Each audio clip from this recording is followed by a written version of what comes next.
আসসালামু আলাইকুম। আশা রাখি বন্ধুরা আপনারা সবাই ভালো আছেন। আমি আল্লাহর রহমতে অনেক ভালো আছি।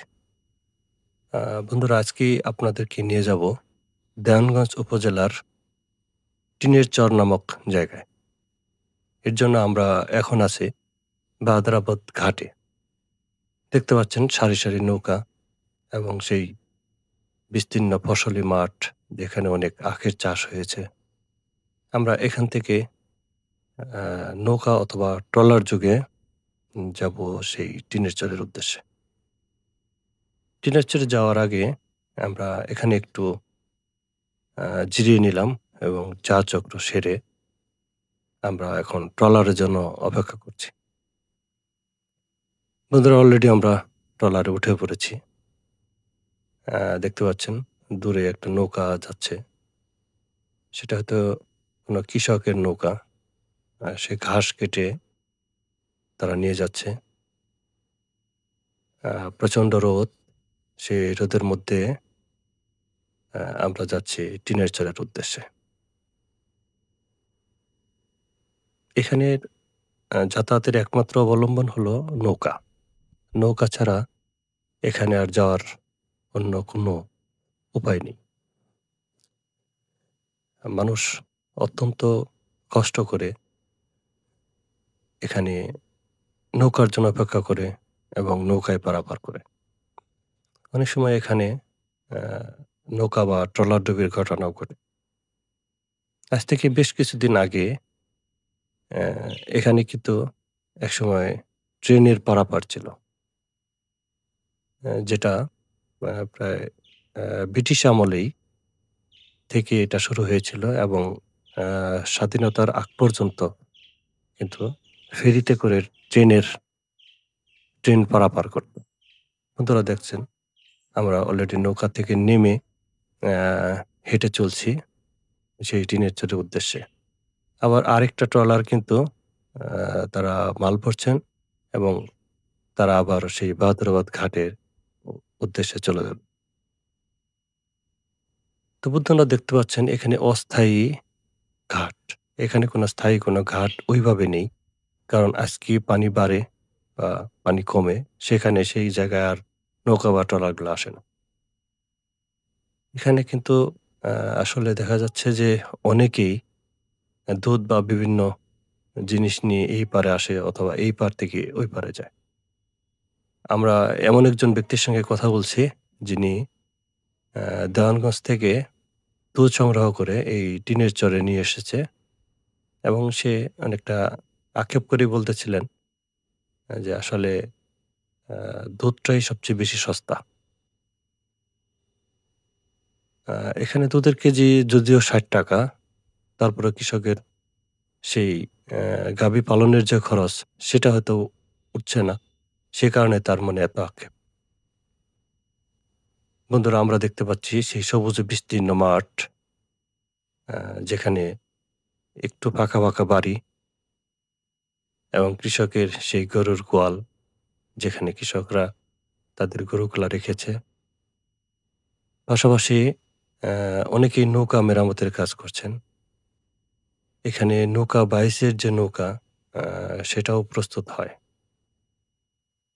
কিছু মানুষ যাচ্ছেন একটা সুন্দর রাস্তা ধরে। আমরাও তাদের পিছু, পিছু আ ওই রাস্তায় ছুটে চলছি। দেখি টিনের চরের অপরূপ সৌন্দর্য দেখার জন্য। বন্ধুরা দেখতে পাচ্ছেন সামনে একটা বাড়ি। বাড়িটা সমতলের চেয়ে হালকা কিছু উঁচু। বাট এই বাড়িটা হয়তো আ নতুন হয়েছে। এখানে আসলে ভাঙা গড়ার খেলা চলে। এই এলাকার অনেকের সঙ্গে আমরা ইতিমধ্যেই নৌকা এবং রাস্তায় কথা বলেছি। ১০ থেকে ১২ বার আ এখানে তারা নদী ভাঙ্গনের শিকার হয়েছে। এই চরের অভ্যন্তরে কিছু ঘোড়ার গাড়ি চলে। এই ঘোড়ার গাড়ি দিয়েই তারা কিন্তু বিভিন্ন ফসল, পাট এগুলা তাদের ঘরে নিয়ে আসেন। কি জরাজীর্ণ অবস্থা! কারোর কোনো পাকা বাড়ি নেই। বন্ধুরা আমরা একটা বাড়ির উদ্দেশ্যে যাচ্ছি। সেখানে কিছু মসজিদ বা মাদ্রাসা এগুলা রয়েছে। তো আমরা ওটা দেখার পরে আমরা আরেকটা বাড়ির দিকে ঢুকছি। সেটা যমুনা নদীর খুব কাছে। সামনে আমরা একজন মুরব্বী চাচাকে পেলাম। তার সঙ্গে কথা বলার চেষ্টা করলাম। উনি আমাদেরকে যেমনটা জানিয়েছেন যে ওনার 3 ছেলে এবং 2 মেয়ে। মেয়ে দুটার বিয়ে হয়ে গেছে এবং ছেলে 3টে তারা গৃহস্থালী কাজ করে থাকেন। বন্ধুরা, আমরা একটা ছনের টিনের চালে পাশ দিয়ে যাচ্ছি। আসলে অনেকদিন ছনের ঘর দেখা হয়নি। পাশাপাশি আমরা দেখতে পাচ্ছি খড়ের গাদা, যেটা এখানে গরুকে খাওয়ানো হয়। পাশাপাশি কিছু জ্বালানির কাজেও ব্যবহার হয়। এই জরাজীর্ণ ঘরেই তাদের অবস্থান। তাদের দিন যায়, রাত যায় তাদের এই জরাজীর্ণ ঘরেই। দেখুন কি অবস্থা। তাদের তুলনায় আল্লাহ পাক আমাদেরকে কতটা সুন্দর রেখেছে। এর মাঝেও কিন্তু সৌন্দর্যে ভরা অনেক কিছুই আমাদের চোখে পড়েছে। যেমন এই রাস্তাটি দেখতে পাচ্ছেন এবং পাশে সেই গাছগাছালি। একদিকে যেমন উত্থান পতন, আর একদিকে তেমন সৌন্দর্য। সব কিছু মিলিয়ে এটা কিন্তু একটা অসাধারণ জীবন এবং একটা বৈচিত্র্যময় জীবন। বন্ধুরা, আমরা একটা মাদ্রাসার কাছে আসছি। এটা হলো ছেলেদের মাদ্রাসা। এর পাশাপাশি কিন্তু আরেকটা মাদ্রাসা রয়েছে এখানে, সেটা হলো মেয়েদের জন্য, এবং এর পাশে একটা মসজিদ রয়েছে। আমরা এখানে মাদ্রাসার একজন ছাত্রের সঙ্গে কথা বললাম। তারা এলাকায় বেশ কয়েক বছর যাবত আছে, তারা পড়াশোনা করছে। আমাদের সামনে যে টিনের বাউন্ডারি করা যে ঘরটা দেখতে পাচ্ছেন, সেটাই মহিলা মাদ্রাসা। এখানে প্রায় 80 জনের মতো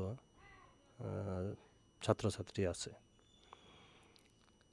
আমরা এখানকার যে মাদ্রাসার শিক্ষক বা মসজিদের ইমাম সাহেব, তার খোঁজ করছিলাম। আমরা হয়তো তার দেখা পাবো। দেখতে পাচ্ছেন খুবই সুন্দরভাবে সে আমাদের সঙ্গে হাসি মুখে কথা বলছে। দেখতে পাচ্ছেন হুজুরকে, উনি দীর্ঘদিন যাবৎ এখানে খুব সুনামের সহিত পাঠদান করে আসতেছেন। তো বন্ধুরা, ভালো থাকেন সবাই। আসসালামু আলাইকুম।